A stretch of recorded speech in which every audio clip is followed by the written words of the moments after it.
Good afternoon, everyone, and welcome to Fridays with Keenan's Cutting Edge. My name is Jenna Labor, and I will be your host as we explore the dynamic world of Don Keenan's trial philosophy, The Cutting Edge. Those of you joining us live this afternoon have the opportunity to ask questions and interact with our speaker, and I encourage you to do that. If you have a question, please type it into the comments section below this video, and we'll be sure to address it. Episodes are released each week following the live broadcast, however, so be sure to hit that subscribe button and click the alerts icon to make sure you don't miss an episode. Today, we have Kari Jones with us. She is back. She has been with us before, and we enjoyed her so much. We brought her back. And if you recall, she's out of Denver, Colorado. She's going to be talking with us about the Women's Summit. And I have a lot to learn about the Women's Summit. I even asked her a few questions before we got started because I didn't know as much about the history of this college course as I thought. And as you all probably know, Kari practices personal injury as well as being on KTI faculty. We'll put her contact information in the description below this video as a reminder so that you can contact her if you have questions about this program, the Women's Summit, or anything else. So Kari, tell us about the Women's Summit. And actually, let's start with the inception. Where did it come from? Why and how and all of that good stuff? You got it. Jenna, thanks so much. It's good to be back. Good to see you. I had to go back and do a deep dive because I don't know if you feel this way or if anybody else feels this way, but since COVID happened, I feel like anything pre-COVID happened like 20 years ago. Like it's almost like I have zero memory of before 2020. So in 2018, Mr. Keenan got a group of female edge lawyers together. I want to say it was roughly 15 to 20 of us, and he brought us to Houston, and I don't think we really knew exactly what was going to be happening, which is true to form with Mr. Keenan. So, but we knew something was brewing. And we got together and we spent a day and a half to 2 days in a hotel conference room, essentially coming up with what would inevitably be the curriculum for a Women's Summit course. And I distinctly remember Mr. Keenan telling us, if there's one thing that I've learned, it's that a female trial lawyer can be the most powerful lawyer in a courtroom.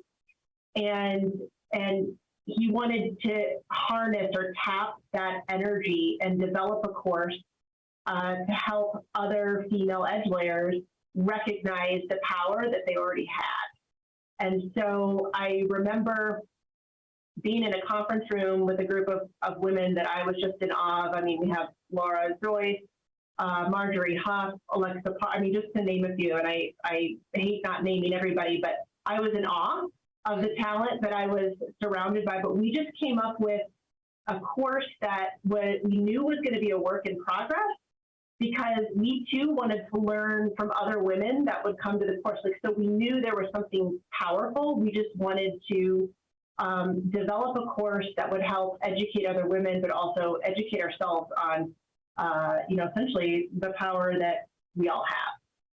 That's where it started. All right, that's fascinating. I kind of was thinking, and I think Youngji and I both were thinking that this was just a seminar or something where you went in and just talked about how hard it is being a female lawyer and blah, blah, blah. And we were like, I just don't want to be involved in something that's just like perpetuating the negativity. And I mean, we already feel that kind of as we step into the courtroom a little bit. Judges don't look at you the same way, and jurors make really terrible comments about your fingernail polish color or strange stuff that, So true. So it's not like that at all.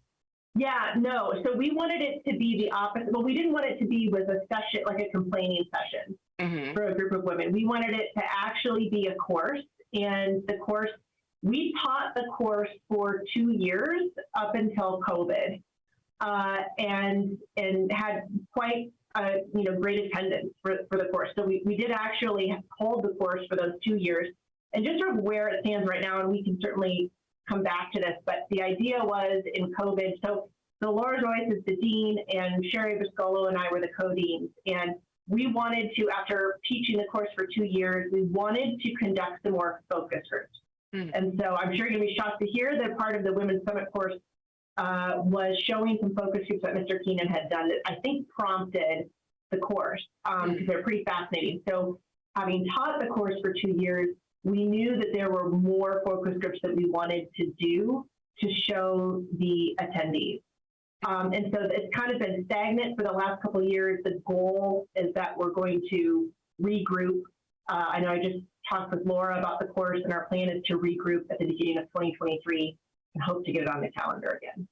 Oh, good. Well, I'm excited. I'm all for that. So that's really cool. So the focus groups, if anybody has been to an EDGE course before, there's always a portion of it where they show a focus group that Papa Don has done. And so you kind of watch and you learn a ton from it, not just from the feedback that the attendees give, but also from the presentation and the questions Papa Don asks and that sort of thing. So they're really, really interesting. So is that the sort of focus groups he's doing, Kari, or is he doing focus groups of potential attendees of the college to find out what they want? Great question. So what Mr. Keenan had done is, before we even came together, he had done focus groups, and the topic was, what is on Bubba's radar when they think of a female plaintiff lawyer? Like, what do they think about us?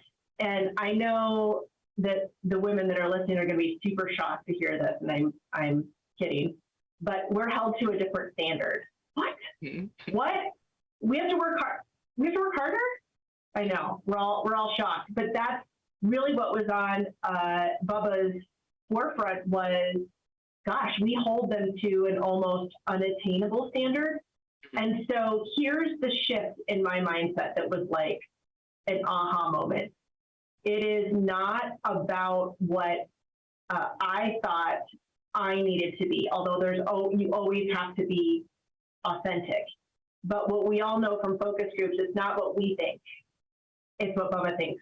And so the course was really, in my opinion, what it revolved around was recognizing the standard that you're held to and working with it, right? Because we all know what happens when we ignore what the focus groups are telling us. Bad things happen. Yeah.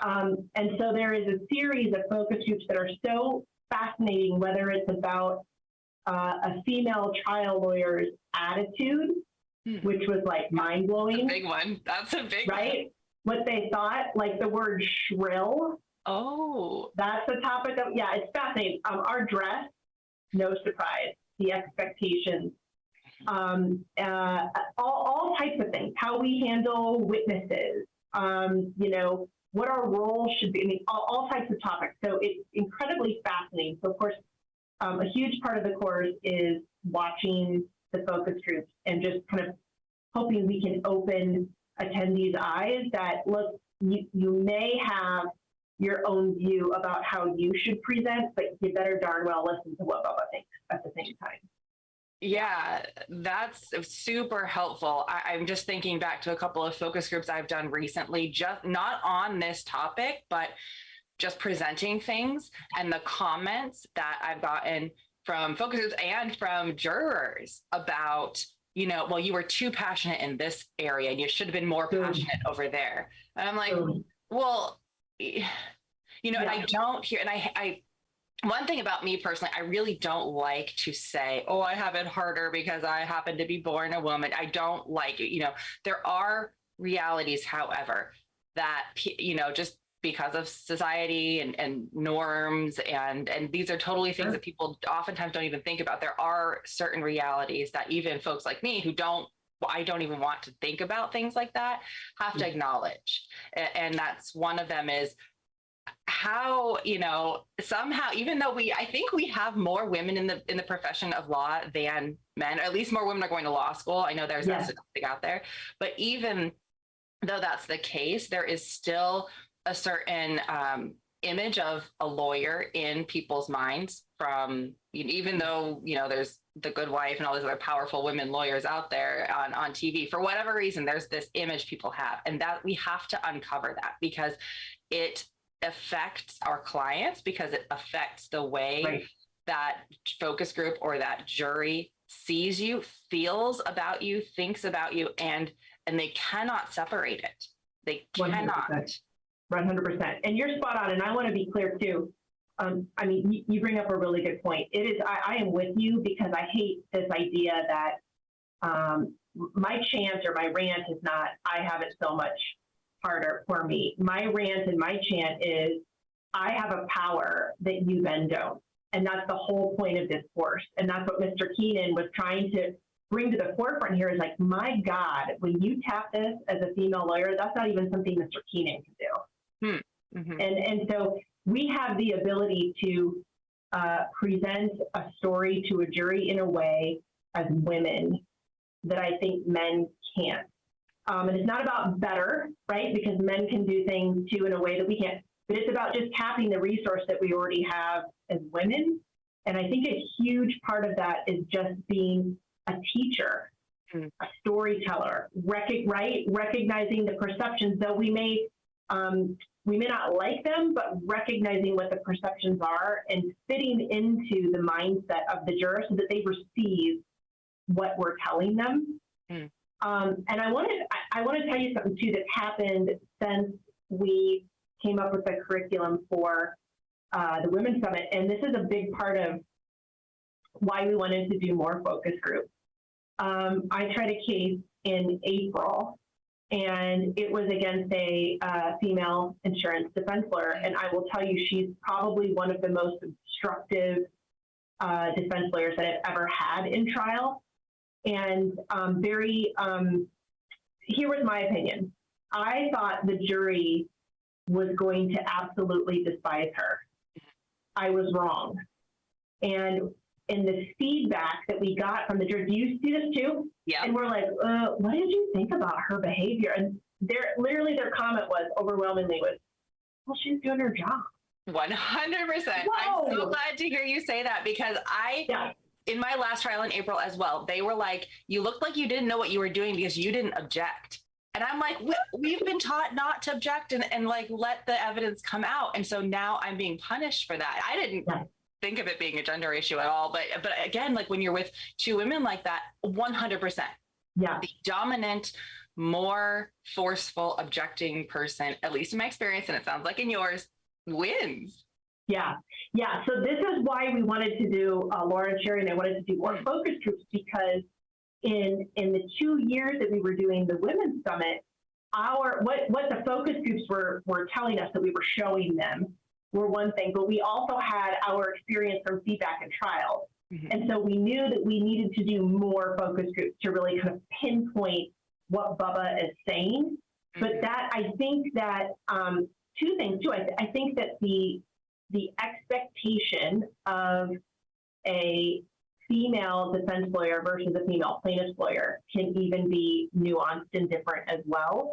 So those are some of the things that are on our radar as instructors to continue to focus groups so that we can present it and debut that when the course finally opens up again. But you're spot on. I mean, and so it's kind of like finding, this is where the authenticity comes in, because I think no matter the gender, anytime you suppress who you really are, that's never a good thing, but it's about maybe tweaking it in a way that the jury can actually hear you. But so that was a big eye opener for me, and even with the same gender, there's that double standard between plaintiff and defense lawyer. But no surprise, and you brought this up earlier with the nail polish. Yeah.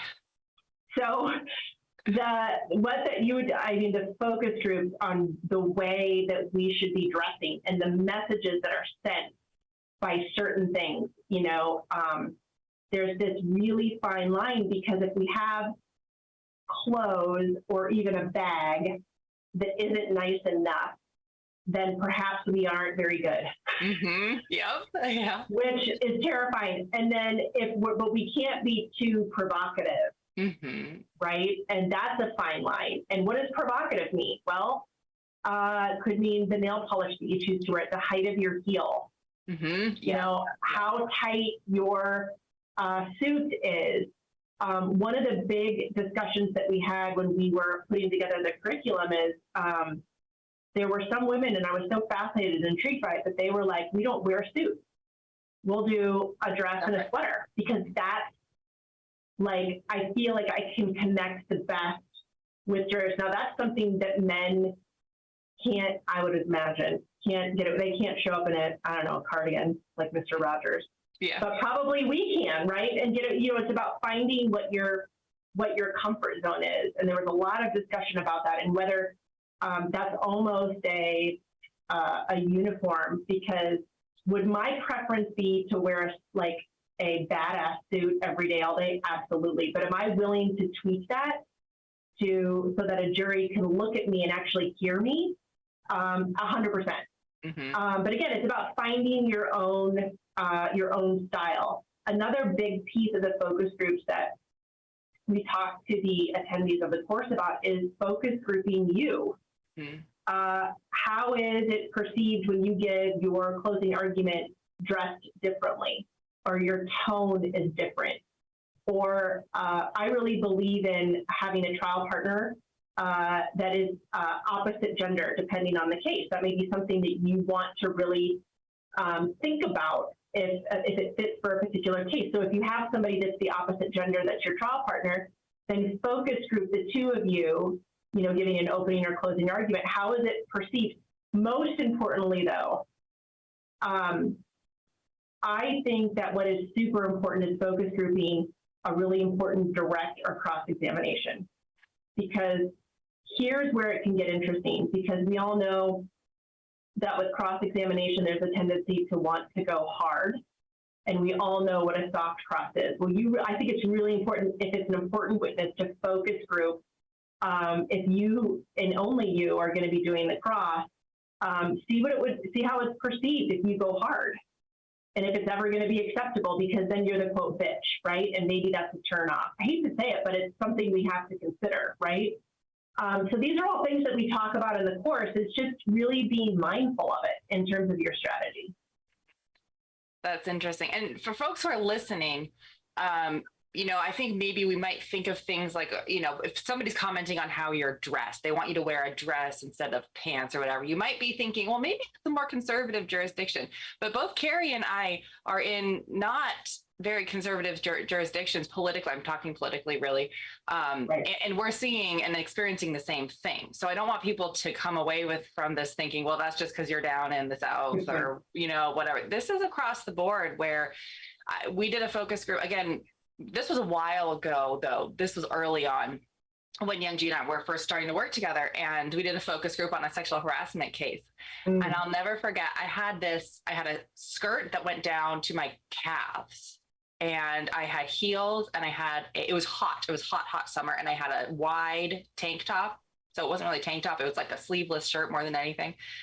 And then Young-Ji had red nails. So this is where this comes up. But they lit into us. They said, well, you're wearing heels, and this is a sexual harassment case. We can see your shoulders, and this is a sexual harassment case. By the way, you shouldn't wear red nail polish. Ooh. By the way, stuff that, I mean, we asked about how we presented, thinking they would say, well, you need to, you know, project your voice more, or we were asking for like feedback on the content, as well as ourselves, but did not expect that sort of thing. And I, from personal experience, I have spent so much agonizing time over whether I should bring a bag that's expensive or not so expensive. If it's too expensive, am I going to turn off the jury thinking I'm, you know, better than I am? If it's not expensive enough, do I seem like I didn't, you know, win enough cases?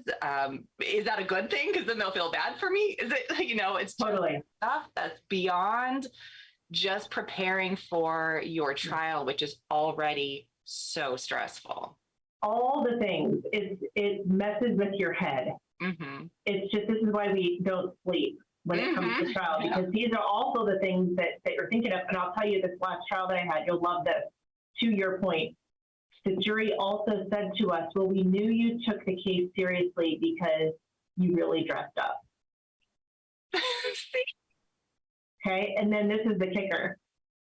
Your shoes matched your belt. And I wanted to take my purse and just chuck it across the room. I'm like, hold on. You were focused on my belt I didn't even think you could see my belt. Like all the things that you're not even like cognizant of. You're thinking that they're so focused on what you're saying. But I will say this too. So I can't remember if I talked about this in the last time I did the podcast, but I was on a jury in 2019 in a criminal case. And that trial was just shy of 2 weeks. And because you have nothing else to do but just sit and stare and listen, I get why the mind wanders and you start to focus on other things. And so that was a wake-up call for me just into what it must be like to sit there and hear the same things like over and over and over again. So side note that's kind of, on point for whatever the topic is, that I got to the point in being a juror that I was like, all right, I mean, the things that we as lawyers think that we need to hammer, just pump the brakes a little bit, because the jury at the end is like, I get it. If I hear that one more time, I'm done. So there's that. But now, to some extent, I can understand why the focus is on the small things, because it's a lot to focus that intensely for a period of time. Mm-hmm. Fascinating, but also really hard as a lawyer when you just leave nothing. There's nothing left to give, and you're so exhausted. And then to hear that's the thing that they come up with when you have the opportunity to talk with them, you're just sort of at a loss. But hey, we have to recognize it, right? We have to. And it is what it is. The reality of it. And I mean, I'd love to hear from some men too, if they've heard things from people, because I know even though you technically have a uniform that you wear every day, you wear a suit. I don't know if you've been told maybe, oh, your suit's too pressed, or it's a little bit wrinkled, or if, your shoes didn't match your belt, or, maybe jurors make these comments to men as well. It would be really interesting to hear that. Same here. And I also wonder too, this is something that I've been interested in. I've talked to a very good friend of mine. I practice with her, and she exclusively does criminal defense. Mm-hmm. And so she gets away with things that are a little more saucy. I'm going to call them saucy, because she wears the really super high heels. Oh. And so I'm wondering, can you get away with different things in doing criminal defense? Because maybe, right? Because there has got to be something that's so unique, just in terms of the tight square that we have to fit in as a female plaintiff lawyer, because we're asking for money. Yes. Right? And maybe that's the link too. And hence the reason that we need to do continued focus groups on this topic. But yeah, I would be interested too to hear from men. I'm always fascinated if they have any of the same experiences. And if so, how they handle it, or if they've shifted the way that they dress in any way, or, even what car you drive to trial too. That's a consideration, especially if you're in a rural venue. And, you don't want to be rolling up in some, fancy, obnoxiously bright colored, sports car or something. These are all yellow Lambo at home. Okay, that's right. Leave it. I mean, that's what I do, Jenna. See, I know, and the people, Kari. You speak to the people, the language of the people. Just a woman of the people. When I'm driving a sports car, just kidding. But no, and a little further insight into the course too, just in terms of structure, we developed something that's really cool called our Bill of Rights. Which I think women would really like. And it's just sort of we talk about, expectations and rights for our clients, right? And especially in direct exam. And this is ours as lawyers, which is super cool. Yeah. And it was really fun to come up with that, and empowering to talk about what we demand of ourselves and, most importantly, others. Just in our practice, because it's not just about trial. The course is not just about trial. It's just about living your life, navigating in a tough industry.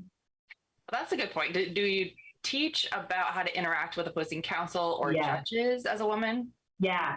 As you would imagine, for any of you that have taken an EDGE course, we talk a lot about POV.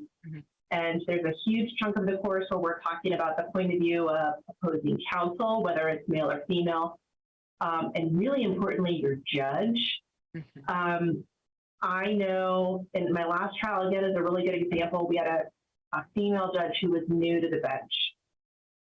And in her POV, my mindset was, this is scary.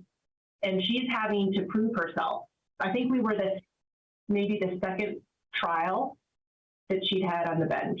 And so, just no matter the gender, but being mindful of, a POV can be, if not one of the most important things, but at least should be an important thing in any case. But just in terms of my interactions with her, I mean, we were about the same vintage. And so being like small things, but just like being cognizant of making sure that I really gave her deference as a way of giving her confidence, because she didn't come out of the gate like, I'm going to tell you all what's up because I'm insecure and need to assert my authority. That was not her jam, which I really respected. She was very much like, help educate me in a vulnerable way. So matching that with really giving deference to her in a way to show confidence, just these little things that opposing counsel, a real big one. I was thinking about this morning on my drive-in, but we had a younger female attorney in our office, and she was defending the deposition of one of our experts, and opposing counsel was a significantly more experienced older man. And she had emailed me during the depo and asked if she'd done something wrong because she had objected, and he came back at her and said that's improper and kind of gave her pardon my French, a bunch of bullshit. And that was an absolute red flag to me that he's testing her, because she looks like a baby. I mean, she just kind of has a baby face, and so, but very wicked smart, as they say, wicked smart. But I was like, take a break, let's have a conversation, and just, pumping her. I think as women, we've all been, and there's a difference. I'm just going to put this out there. Like it or not, there is a different dynamic that is so unique when you're a younger female lawyer with an older male opposing counsel. And we all, as women, we've all been there. We've all been in the room. And there are two kinds, typically. One is super respectful and almost gives you deference because they know that you're probably nervous. Mm-hmm. And then there's the other kind that our awesome lawyer experienced yesterday and tried to take advantage. And so, in talking to her and understanding, because I've been in her POV, just reassuring her and saying, stick to your guns. He is he's testing you, unfortunately, but he will back off. And lo and behold, that's what happened. And out of that circumstance, what did she get? She got confidence. Mm-hmm. Like, I can do this. I don't need anybody else, because I was like, I am happy to whoop into that Zoom and just give him a stink eye. Mm-hmm. But I don't want to do that because you've got this. You don't need me to save you. You have yourself. Right. So anyway, that was kind of, I could tell, like, that was a cool moment for her to realize, I can freaking do this. And I'll tell you what, side note, early, I was introduced to Reptile/Edge at the very beginning of my career, which I was super lucky. Yeah. I know you feel this, like when you figure that out from the beginning, it makes life easier. But I, 100%, one of my very first depos, I had just come out of the deposition seminar, and opposing counsel was, of course, I'm exaggerating, like 90 years old. Been doing this way too long. Gotta get out of the game, buddy. Let it go. I mean, just condescending as all get out. And I started to take the deposition of his client, and I touched a nerve, and I walked out of that deposition with so much confidence. So I really do credit the Edge, especially as a younger lawyer, just with the confidence tools. Anyway, that's, an aside. Yeah, absolutely. I will say one thing that the reason that is because Edge teaches you to know the law, know why you're doing what you're doing, know that the questions you're asking are backed up by either evidence or, what do they call it? The good faith belief it will lead to admissible evidence, whatever. You know that. So when somebody on the other side is telling you you're doing it wrong or whatever, you have the confidence because we've all been taught through this organization to be ready for that sort of a thing and, anticipate it and whatever. And Yeah, I mean, I agree with you that I got into it early enough in my career that have been, but it's still hard. It's still hard. I had an older defense lawyer tell me one time that I wasn't asking very artful questions, and he was right. I was not asking artful questions, but I looked at him and I said, I'm not here to ask artful questions. I'm here to get information from your client. So Boom. let's keep going. And because I was terrified. It was a 30B6 deposition. I was there by myself. It was a multinational corporation. And I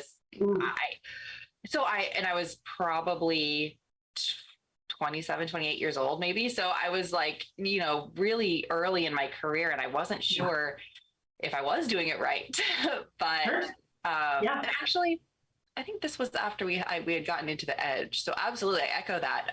Because I was like, nope, I know my question isn't perfect and it's long and rambly, but I'm asking the right things, and we just need to be patient, and I'll get there because you're doing the right thing. I love that was your response too. Yeah, I said, I'm going to ask our questions. Totally, which is also like, I don't give a shit what you think of my questions. I'm going to get what I need from your client. So just, you know where to go. Yeah. No, the confidence thing is a big deal. And that's really a part of this course too. And it's not about, I want to make this clear too. It's not about, men, you're not included.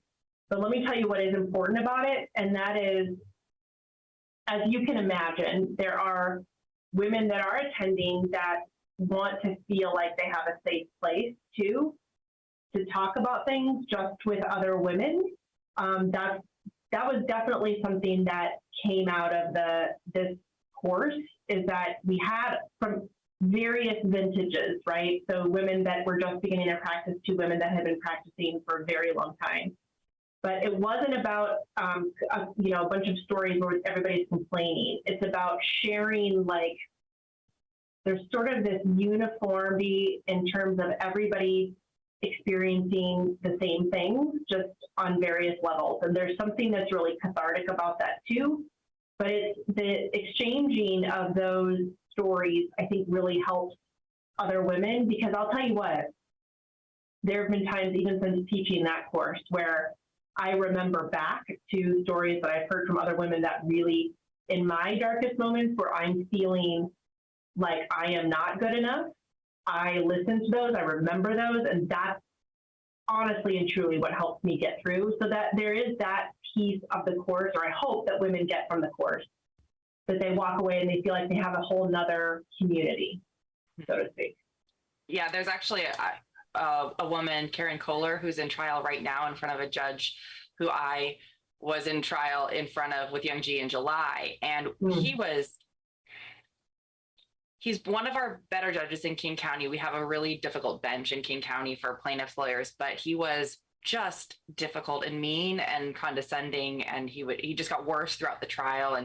And Karen is this magnificent trial lawyer. People who are listening probably know who she is, and she's in trial in front of him. And I've been hearing stories from her that she's experiencing the same thing. So and it's not that I'm happy that he's being mean to her or yelling at her about witnesses or anything like that, but it's like, okay, it's not just me. It's not something I did wrong. And I think, to your point, Kari, that's the sort of environment that can be helpful in a course like this, where it's like, yes, I've been there. You didn't do anything wrong. You're not a bad person. You're not a bad lawyer. You didn't let your client down. This is something we're all 100%. Experiencing.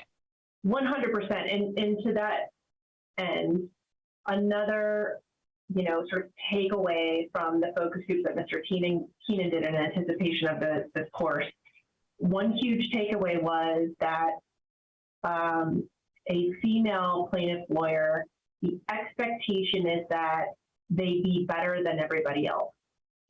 Because to be subpar means to be, like, literally have the ultimate discredit. Right? So they're perceived as subpar. Like, if the defense is objecting and you have a judge who's completely clueless, and that judge is sustaining those objections, even if they're wrong, the jury thinks you don't know what you're doing. They think you're wrong. So they look at that as incompetence. So you have to figure out how to navigate those waters. Such a good point. Like, such a good point. And that's why it's even, and look, I'm not saying our job is harder than anybody else's, but my point is that the expectation of a jury when we walk into the room as a female plaintiff lawyer is that we have it all together. And the reality is that you can never have it all together. That's not the way trials work. I mean, I ended up settling a case 2 weeks ago, the Friday before trial, and I was talking to one of our younger lawyers who was going to help me try it, and I could tell she was scared. And I just looked at her and I said, I'm going to tell you a little bit of secret. Shit's going to go wrong. And this is your look when something really terrible happens. You just go. Mm-hmm. You don't let it up. You don't show it on your face. You just expect. You just nod your head like, yes, I knew this was going to happen. I knew that we were going to go down in a blaze of glory. But because you can't, nobody can control. But that's just a part of the added pressure in that. I think from a juror's perspective, when we walk in, we have to remain calm. We have to keep it together because the standard is elevated, and it isn't. We have to recognize it, and it is what it is. Mm-hmm. I think though that just like anything else in this world, having the information, having the knowledge going into it, just makes us all the better. We can't ignore it. Is the bottom line. Is it something that the course teaches or that you found is helpful to address with a jury? You know, I don't exactly know. That question just popped into my mind. I don't know if you'd say, hey, I'm a woman, do you have a problem with that? Not like that, but more, I don't know, is there a way to address it to say, you know, kind of how Papa Don does sometimes where he communicates with the jury by either mispronouncing something or doing something silly. I've seen it. You know, yeah. I mean, is there something that we can do to try to say, I'm sorry, I'm working with what I've got here. I'm sorry, I'm not Annalise Keating from How to Get Away with Murder, who's like fabulous, and I don't know. I think so that's interesting. That's a really good point. I think that comes down to, you know, like anything else in our cases, but in jury selection and finding those ways to insert really what you're testing in whatever question you're asking to get the feedback, because here's what you're looking for. I don't know about you, but you're looking for warmth, like whether it's a smile or a nod or you know, whatever it is. And that, and I don't know if that answers your question, but finding questions to ask even in jury selection to see if they're with you in a way, whether it's like inserting humor or something that's just you. Mm-hmm. To see if they're willing to lob onto it so that you can say, okay, good, I can take them with me through this trial. Mm-hmm. I think you're spot on. Even if it's, I don't want to call it a benign question because I don't think any questions that you ask in jury selection are benign in any way. But even if it's a passion question, just by way of example, which is so much more than just the passion, but even in the way that you ask it, whether you give a little story about yourself or you know, you mispronounce things or you make a joke about where you come from, whatever the case may be, really, like Mr. Keenan does so well, it's a litmus test for are they going to accept you? Mm-hmm. So I think you're spot on. And that's all a part of the process in finding a way to still be authentic, but recognizing that when you walk into that courtroom, there are a different set of rules. Mm-hmm. Again, so like kind of mind-blowing in how many things you have to consider. Mm-hmm. So many things to think about. And then, of course, you got to think about your nail polish and pantyhose or no pantyhose. I know. You know all the things, in other words. Yeah. Too many things. I wonder, I don't know if I will do this, but I'm wondering, and I might test it out in a focus group, if I would ask in voir dire. Well, actually, we did make one change in our July trial based on feedback in our April trial about objections.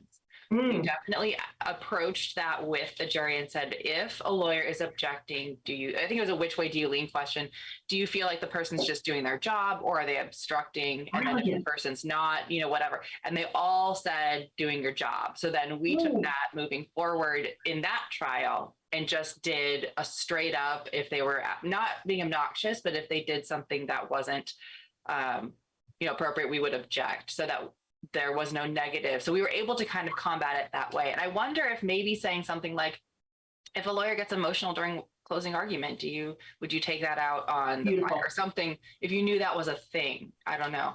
Beautiful. No. I'm totally in line with you. Out of curiosity, since you made that shift in your July trial, do you do you feel it made a difference? I mean, do you feel, how did it feel? It felt better. It felt Okay. better because, well, I'll always say this. It were two completely different cases, and the jury liked the July case a lot better. But, and what goes into that, a million different things.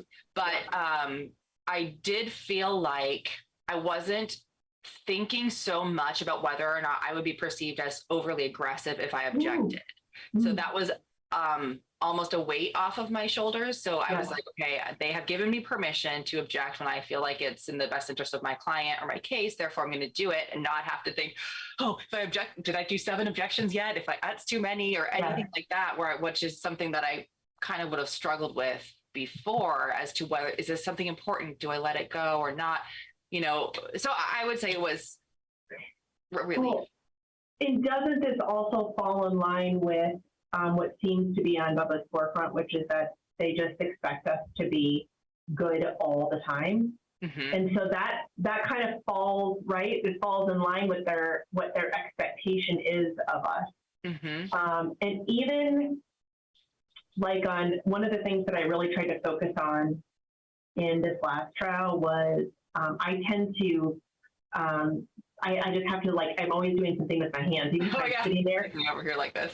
Oh, just like, and I can't, I'm focused, but just being mindful of, because that is, and I think this applies regardless of gender, but just being mindful of the message that you're sending, because they are just totally watching you. Or the nervous, your foot is going back and forth, it's just these little things that they're watching you all the time with the expectation that you really have your crap together. You're not given, there is no leeway. If you've shown up, then you better know what the hell's going on at all times, even in the back of your head. So, which is tough, but also I think a little bit freeing, because I think you're spot on in the sense that understanding that the theory was objections are seen by Bubba as being obstructive. But I really, really think that for us as female lawyers, especially when we're asking for money for pain, that the expectation is, well, I'll give you money, but you better know what's up. That's I mean, we've kind of touched on this throughout this whole segment today, but I do think there is something not only to being female trial lawyers, but to being female plaintiffs lawyers, asking for money.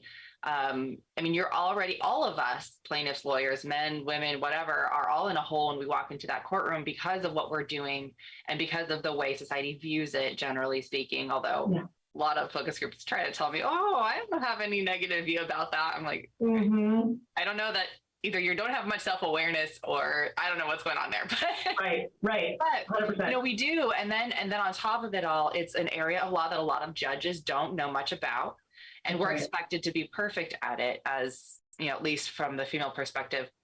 I mean, we're definitely, some of this has become a little bit of war story sharing. And so I apologize to the audience if that's obnoxious, but I just as an example of what this entails is that you can I had male opposing counsel who was totally unprepared. He didn't know what he was doing. He was, you could see it was a Zoom trial. You could see his jeans, under his desk, and it was all disheveled, and they thought he was hilarious and funny. And, and I would not have been able to have that same leeway. So, and that's why we do mention that there's a little bit of a difference between men and women, but definitely as plaintiffs lawyers, it's an area of law. I don't know, what's your bench like, Kari? Do you have a lot of judges who know personal injury or know civil law? No. Yeah.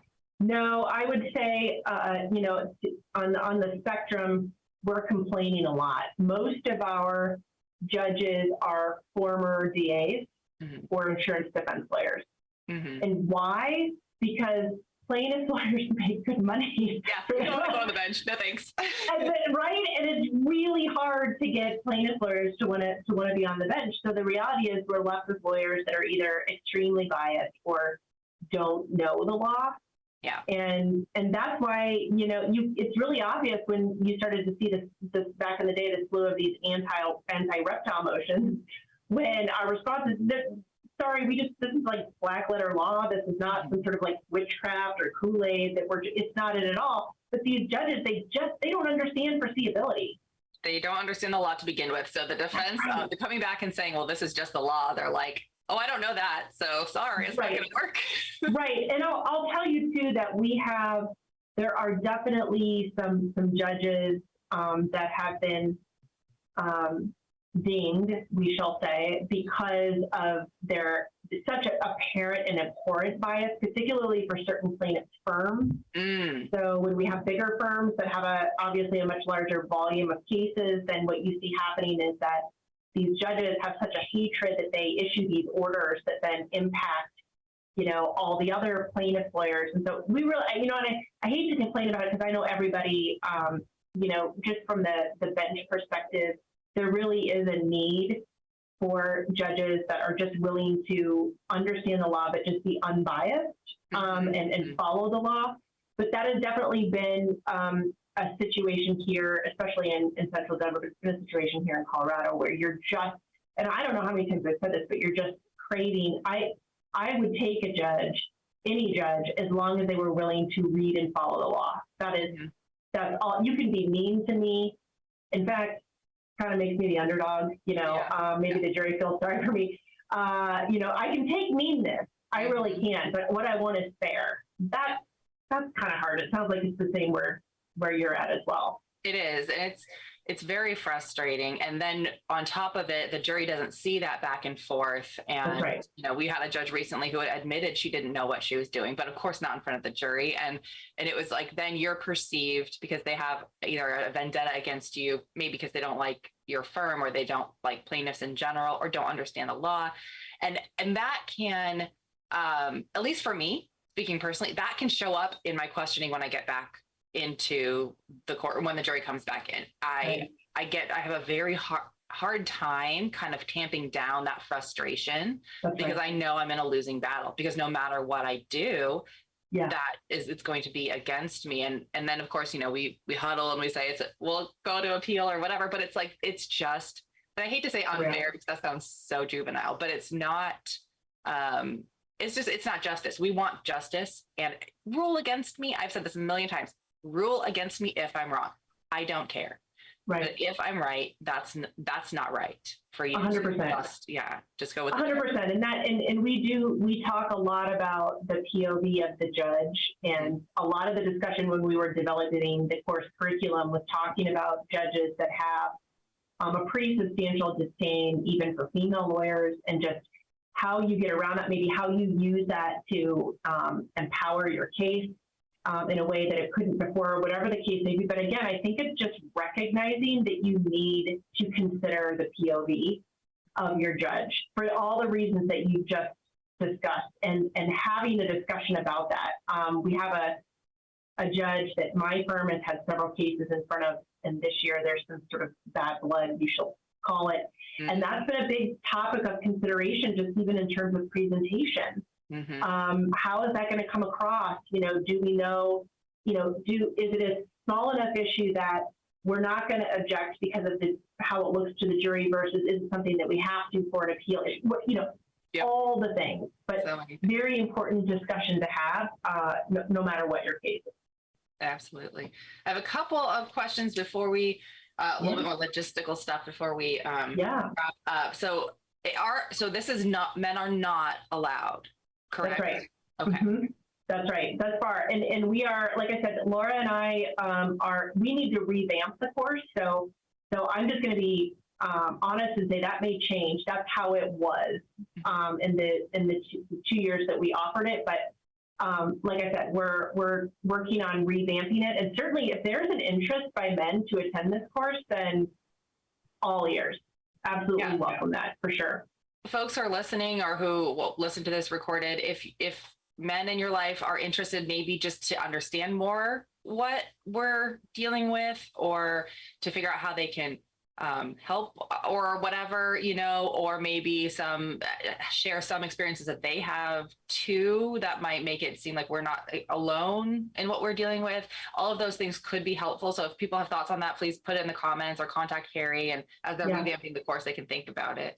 And can I just make a quick comment on that, Jenna, too? Something that, and I know that in our field, we have a lot of solo practitioners or smaller firms, and maybe you've only ever worked with if you're a male and you've only ever worked with male lawyers just within your firm as colleagues, understanding the powerfulness of trying a case with a female too, and the potential power that can hold. But if you genuinely are like, gosh, I just want to learn some things, even just about connecting with my female colleagues, we would love to hear that feedback and to see what the want and need for that is as well.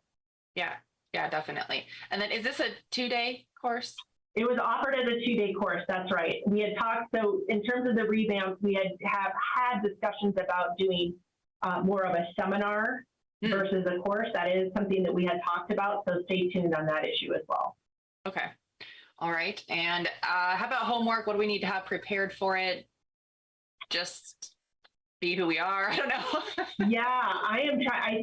I think we had some blog reading per usual, but other than that, and no. Aside from that, I know that we asked the attendees to bring a particular case so that we could roundtable all the issues within the context of the curriculum. So, typically, when you come to a college course, you're focusing on one part of the trial. This is where we would have the attendees bring a case, and we could vet it from, stem to sternum in terms of, what are the issues that you're worried about that we can help address within this course. Whether the case is going to trial right then, maybe the case is just starting, whatever the case may be. Okay, and then it might be a good idea to bring it early on in litigation, but at least when you know who your judge is. So that's maybe right. One of the things to 100%. Great consideration. Awesome. All right. Well, thank you so much, Kari. And thank you to all of you who joined us live for this week's episode of Fridays with Keenan's Cutting Edge. If you liked the episode, please click that thumbs up button, I don't know, little icon, whatever it is, to feed the YouTube algorithm. And don't forget to subscribe and sign up for alerts so you don't miss an episode. Next week, we will be hearing from Lauren Pillier. And I apologize, Lauren, if I pronounced your last name incorrectly, but I believe that's how it is. She's going to be talking to us about her experience going to truck driving school. This is really neat. It is a topic that Papa Don wanted Lauren to speak about with us, and I've been working her into the schedule for a while now. So I'm excited to hear about it.